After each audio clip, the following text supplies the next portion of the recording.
Hi, my name is Lucy Morantz. I'm the photo editor at the Collegian, and I'll be walking you through how to do event coverage photography. Today we're shooting the 2022 CSU Drag Show. I am lit, I'm that dude. You ain't shit, you just do. I'm no trick, I'm a fool, and I hit like a tool. I am raw, sushi food. Keep on talking, lose my cool. This is how to shoot event photography. Fight, MH2. Licking no silly, bro, pick up your face. And you too slow, homie, pick up your pace. Okay, so today I'm going to be shooting with my Nikon Z6 II mirrorless camera with an 85 prime Sigma lens attached to it, and then also my Nikon D850 with another Sigma 35 attached.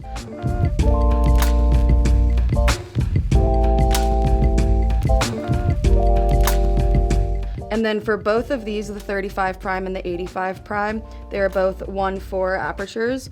So I'm gonna be using those because this is gonna be a low light situation, so I can have my ISO lower to prevent the pictures from coming out too grainy.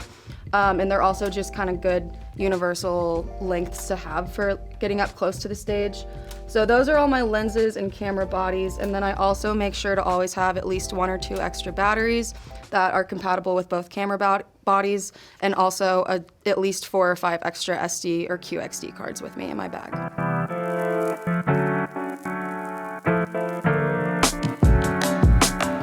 There are going to be multiple performers, drag queens, drag kings. It's a big celebration for the LGBTQIA community here at CSU. Upstairs already there's people sitting waiting in line, and there's going to be blue lights, fog machines, everything like that in the show, so it'll be very visually appealing.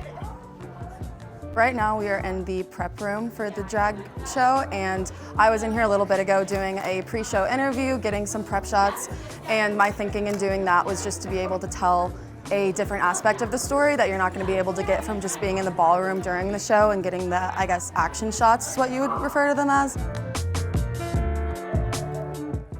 This shot is just going to be a detail shot of some of the makeup.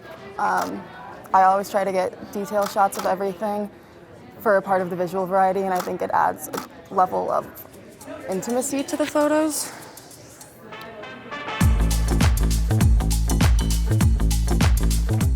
Super important when you get there to talk to some type of supervisor or event organizer to see both where you can leave your equipment in your backpack and bags, as well as where you can be during the show, and if there's any areas that they would rather have photographers stay clear of. And we are leaving our camera bags in front of the audio station, just so we don't have to worry about carrying them with us, but they're also gonna be in a safe spot during the show.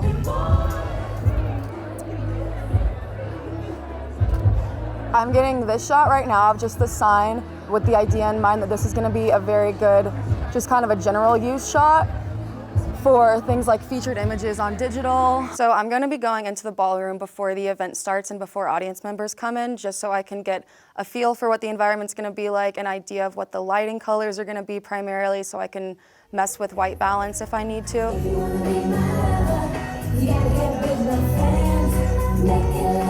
And then also just to check general lighting so I can have a rough idea of where I should be when the show does begin.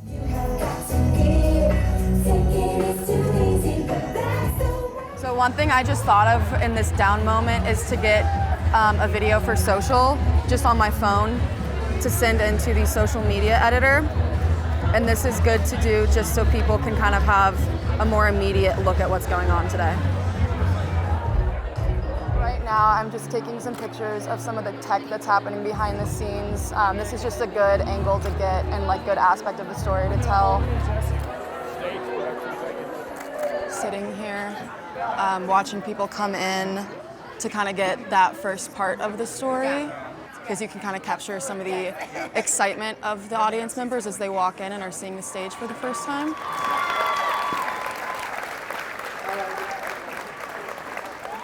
Jessica Lahore Trump watching the stage.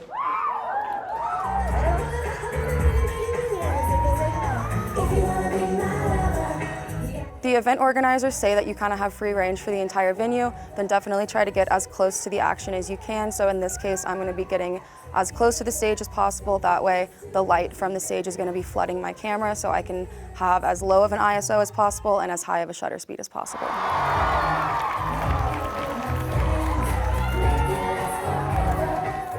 For this event, because it is going to be so fast-paced, I'm going to have 2 bodies on me, and one of them is going to be my Z6 II with a 24-70 2.8 lens attached to it, so I can have a little bit of flexibility when I'm right up next to the stage, be able to get the wide shots with the 24 and then some more detailed close-ups with the 70. And then my other body is going to be my Z6 II with an 85-1.4 attached to it, because that way I can have the longer focal length to reach into the crowd and look down the aisles, but also have low ISO so the grain from the crowd doesn't overpower the photos. We are going to talk about etiquette. This is actually... Remember that there is a lot more happening around you during event photography than what you can see through your viewfinder. So always being aware of what people are close to you, what other objects are close to you in general is super important.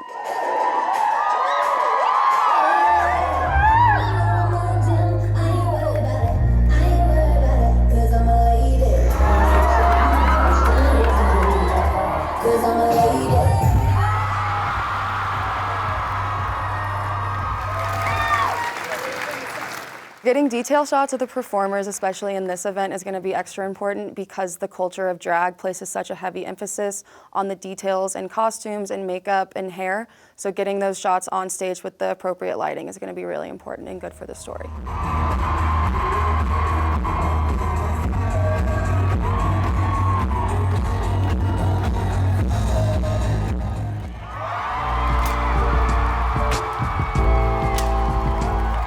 So it's super important to be keeping your head on a swivel away from the stage throughout the entire show, because especially in an instance like this where the community in the audience is so involved with what's happening on the stage, it's super important to show their reactions and their interactions with the performers.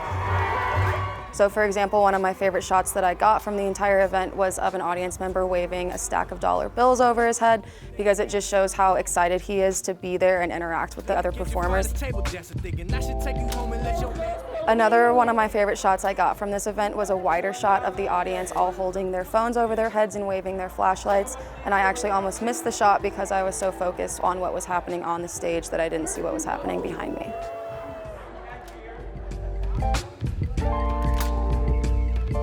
I'm just getting a new battery inside one of my bodies. I'm kind of going to use this intermission to be a equipment check over and just get anything together that has I haven't had the chance to yet. So now we have full battery in this one, a little over half a full battery in the other one. I'm probably gonna stick with the same lenses, at least for now, because I'm liking having the 35 for a wide shot if I need to just get something really quickly, and then having the 70-200 to have that wide range for when there's something further away that I can't get. For the second half of the show, I've gotten all of the main pictures that I came in here knowing I needed. I've gotten definitely interactions between the performers on stage. I've gotten single shots of all the performers that are solid. I've gotten good crowd shots, verticals, details. I'm gonna try to focus on the money being thrown a lot, but that's gonna be a matter of luck, I think. Right now, if you can see through the curtains, there's a performer peeking out, and the lighting is going just halfway, so you can't see their face, you can see their outfit, and it's getting a really cool look like that. Our first almost like an ominous sneak peek. Back after intermission. I've known her since she was just a little hooker. So my second photographer for this event is going to be Luke Borland, who's the photo director at the Collegian, and I'm excited to have a second pair of eyes for this event, especially because there is going to be so much happening, like I was saying, both on stage and within the crowd. So having one of us to kind of bounce off of each other, one of us on stage or focusing on stage, the other focusing on crowd, is gonna really make us better at making sure we don't miss any part of the entire story. I'm solid to the crack, never change. Me and my son, the rain, it gets wild when we hang. I'm solid, could touch the blue part of the flame, the blue part of the flame. Ain't nothing. I just wanna roll. I'm so superficial. We grinding, so what's the issue? Forgetting the hell I've been through, just trying to ease up my mental. Just bought a black Vet, I call it Night Rider. I'm on my Casanova.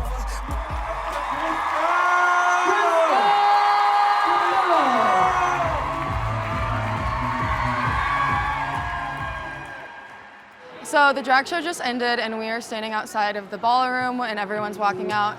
The rest of the second half of the show went really well. It was, again, very interesting, a lot of good photos. It was honestly very long, but it is getting pretty late, so I'm pretty sure I'm just gonna head out of here. But for a more extensive, in-depth photo story, you would stick around and kind of shoot the breakdown and people getting undone and things like that.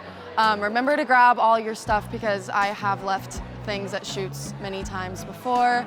They're hard to get back. What else am I forgetting? Okay, remember to just have fun when you're shooting events like this because event coverage is, in my opinion, the most fun part of photojournalism. Remember to be creative, remember to get the shots you need before you get the shots you want, and just have a great time. Thank you for joining me for the 2022 CSU Drag Show. I hope you're able to take away some valuable lessons for when you're out shooting your next event. Okay. Go ahead, buy a couple of drinks. I'm okay with some wine and some TV. Don't need a boyfriend when I have a retriever, 'cause when we play games, he comes back to me.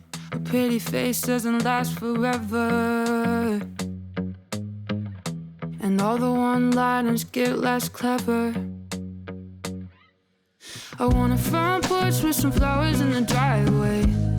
That's where I'll be when I'm 40. Do your own thing, I'm staying on a Friday. You can tell me all the stories.